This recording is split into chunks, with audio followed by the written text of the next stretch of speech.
warahmatullahi wabarakatuh. Perkenalkan, nama saya Rizal Fauzi Ardiansyah, kelas 11 APAPA.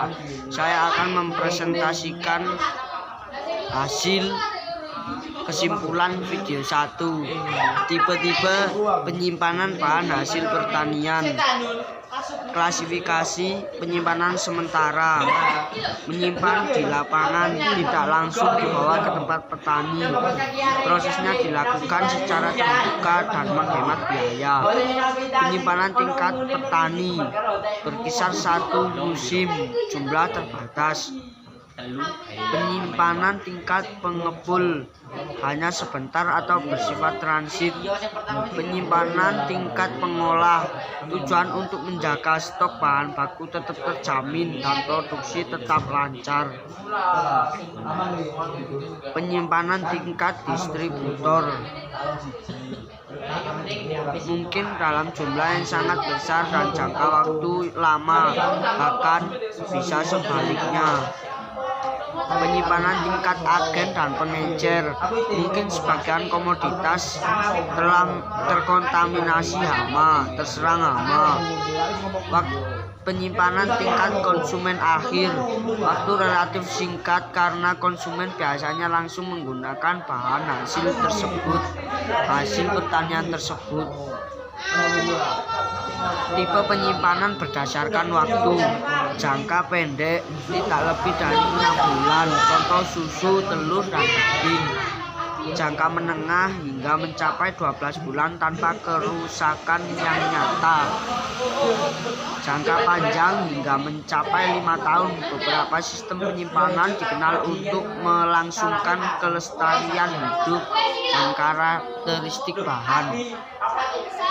Klasifikasi penyimpanan berdasarkan skala penyimpanan. Skala kecil tidak lebih dari 1 ton, dilakukan oleh petani. Skala menengah kisaran 100 ton, digunakan sementara untuk menyimpan biji-bijian. Skala besar penyimpanan antara 100 sampai 1000 ton, membutuhkan biaya awal yang sangat besar, namun secara umum akan mengurangi biaya operasional produksi. Klasifikasi penyimpanan berdasarkan prinsip sistem operasi penyimpanan: penyimpanan fisik, penyimpanan biologi menggunakan agen biologi khususnya mikroorganisme, penyimpanan kimia penggunaan seperti lilin, ateik atau serbuk fosforsen untuk mencegah respirasi atau juga investasi serangga dalam produk yang disimpan. Hasil kesimpulan video 2: kerusakan bahan pangan selama penyimpanan dan penggudangan.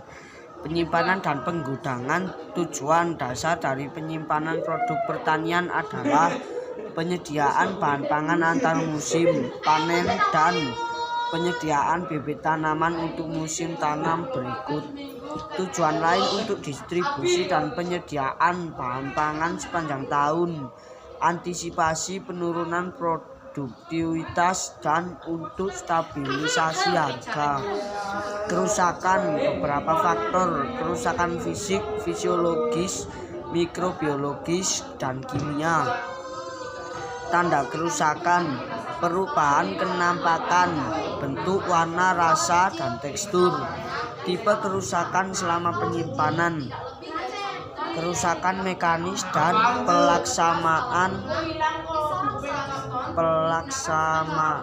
pelaksanaan proses yang tidak tepat.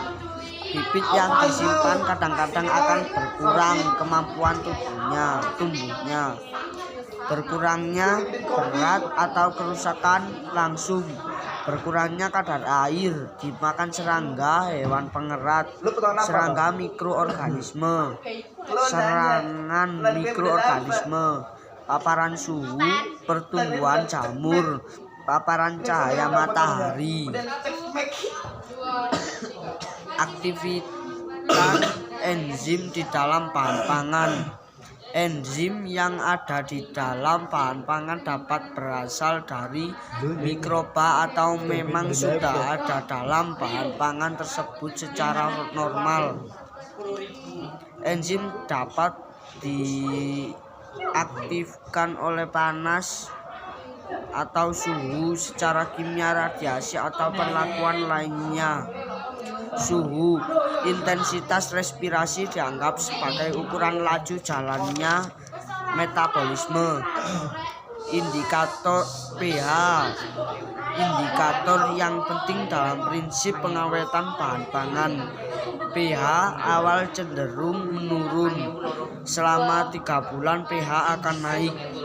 Air, peranan air dalam bahan pangan dinyatakan sebagai kadar air dan aktivitas air. Sinar, sinar dapat merusak beberapa ultramin, terutama riboflavin, vitamin A, vitamin C, warna bahan pangan, dan juga mengubah flavor susu. Kadar air merupakan salah satu sifat fisik dari bahan yang menunjukkan banyaknya air yang terkandung di dalam bahan. Sekian kesimpulan dari saya. Terima kasih. Wassalamualaikum warahmatullahi wabarakatuh.